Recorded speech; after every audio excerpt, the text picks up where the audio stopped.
शिवशंभू गाथा कार्यक्रम महाराष्ट्र रत्न अनिल भाई गांगुर्डे यांच्या हस्ते दीप प्रज्वलन करून संपन्न। युसुफ पठाण, प्रतिनिधी, मालेगाव, नाशिक। आज दिनांक 30 जून मंगळवार रोजी कवी कालिदास कला मंदिर नाशिक येथे सुरहित म्युझिक प्रस्तुत छत्रपती शिवशंभू राजाच्या शौर्य इतिहासाला उजाळा देणारा ऐतिहासिक कथा आणि गाण्याचा कार्यक्रम संपन्न झाला। कार्यक्रमाचं दीप प्रज्वलन आंबेडकरी चळवळीतील रिपब्लिकन नेते महाराष्ट्र रत्न अनिल भाई गांगुर्डे, माजी पोलीस उपअधीक्षक प्रभाकर रायते यांच्या हस्ते करण्यात आलं। याप्रसंगी एकच राजा येथे जन्मलं फेम गायक रोहित पाटील, सागर म्हात्रे, सोनी टीव्ही भारताचा पहिला मराठी इंडियन आयडॉल विजेता, गौरव महाराष्ट्राचा महाविजेता वैभव थोरवे यांचा गाण्याचा बहारदार कार्यक्रम संपन्न झाला।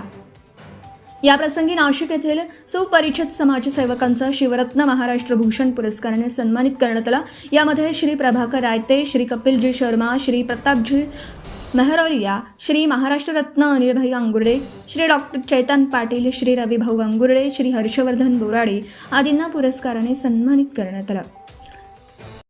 आज नाशिक येथे कवी कालिदास कला मंदिर येथे शिवप्रेमी सामाजिक संघटना संस्था जी रायगड जिल्ह्यात रजिस्टर आहे, त्या संस्थेच्या वतीनं मला जो शिवरत्न महाराष्ट्र भूषण पुरस्कार दिला, त्याचे जे आयोजक व अध्यक्ष रोहितजी पाटील आहे, मी त्यांचं मनापासून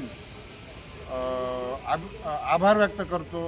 व जे त्यांनी जो आज शिवशंभू गाथा हा जो कार्यक्रम कवी कालिदास कला मंदिर येथे आयोजित केला व नाशिककरांना जे शिवाजी महाराजांबद्दल माहिती दिली त्याबद्दलही मी संस्थेचा आभार व्यक्त करतो व संस्थेला मी शुभेच्छा देतो।